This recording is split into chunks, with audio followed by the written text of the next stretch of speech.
Oi. Boa tarde para todos. Dom Jaime, Dom Paulo, Rabeca, muito obrigado.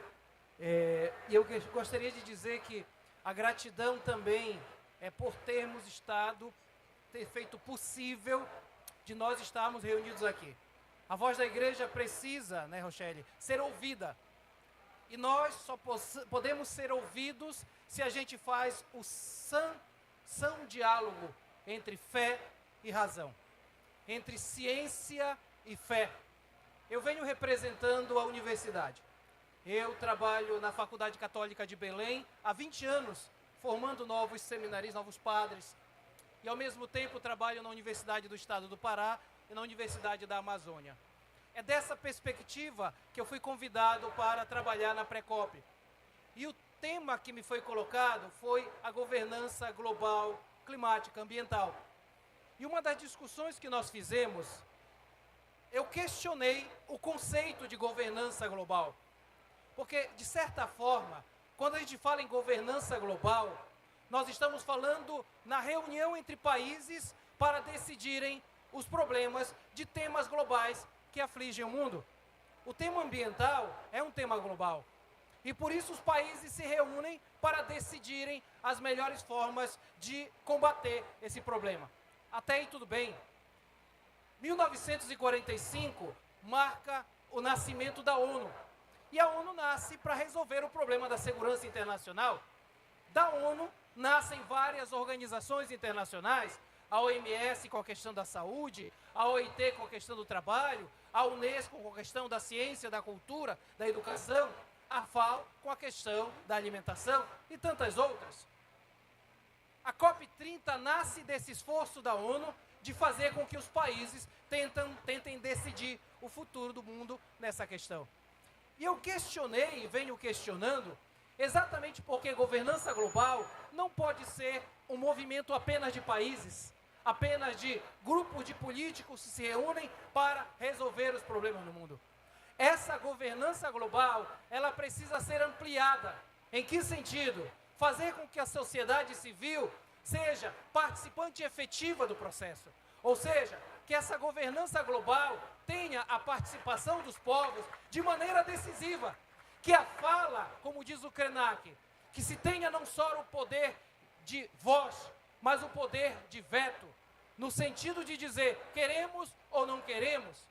O fato de que aqui está a Green Zone e lá está a Blue Zone, de repente pode ter um muro, que aquilo que é discutido aqui não chega até lá. E essa é a nossa preocupação.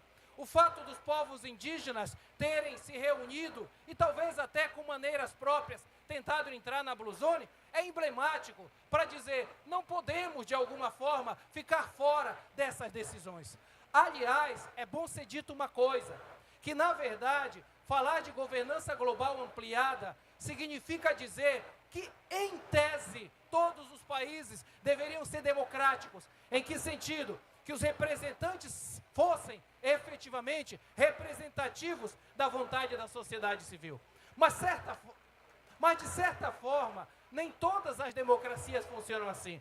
E exatamente porque existem essas falhas que a sociedade civil deve se mobilizar. Então foram essas as reflexões que eu fiz na Precop, que a gente precisa pensar numa governança global que vá além da participação das partes, conferência das partes. Esse P das partes não pode ser igual a estados nacionais ou países. Esse P das partes deve ser toda a sociedade civil e aquilo, como diz o Evangelho, todos os homens de boa vontade. E nesse sentido, então, essa foi a reflexão. E eu me perguntei, como é que a igreja deve agir? E eu estava pensando, quando a Rochelle me convidou, o que falar nesses agora 7 minutos, né? Aí eu pensei assim, caramba, eu preciso ter o sopro do Espírito.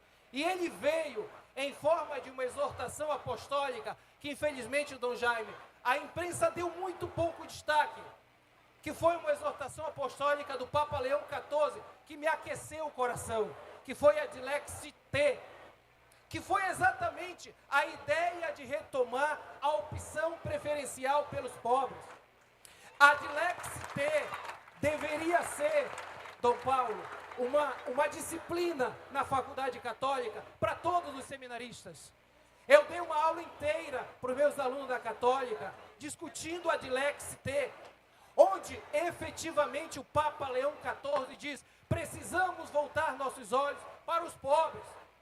E ele faz, eu convido todos a lerem, ele faz uma explanação no Antigo Testamento, no Novo Testamento, sobre a predileção aos pobres, mas muito bonita a terceira parte, onde ele caminha com todos os homens e santos de boa vontade e mulheres que construíram ações a favor dos pobres. Ele passa desde os padres da igreja, Agostinho, e vai passando Francisco de Assis ao meu querido Dom Bosco, fala também da Dulce dos Pobres, Madre Teresa de Calcutá.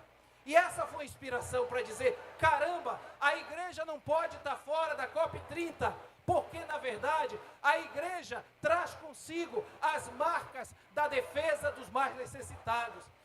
Na cruz de Cristo estão também aqueles que são crucificados por todo o sistema injusto. A minha tese de doutorado é sobre soberania alimentar na Amazônia. E eu discuto que falar de fome não é falar só de produção de alimento, porque a Amazônia já produz muito alimento. Mas a Amazônia produz, na verdade, commodities. E quando produz commodity, recusa a colocar comida na mesa das pessoas. Então nós estamos mercantilizando o alimento, mercantilizando a água, mercantilizando o ar com o crédito de carbono.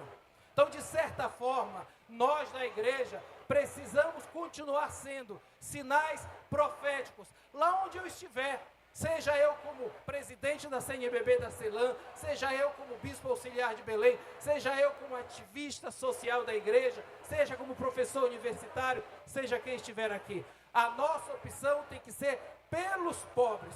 E aí eu termino dizendo o seguinte, gente: nós precisamos voltar a falar que a igreja tem que estar no meio das pessoas, porque se Deus está no meio de nós, estejamos no meio dos pobres. Muito obrigado.